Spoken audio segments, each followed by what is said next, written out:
εντάξει. Εντάξει.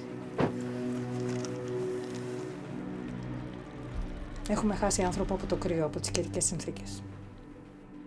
Είναι σαν να χάνεις έναν δικό σου άνθρωπο και χωρίς να μπορείς να κάνεις κάτι ουσιαστικό για εκείνον. Και αυτό είναι που πονάει περισσότερο.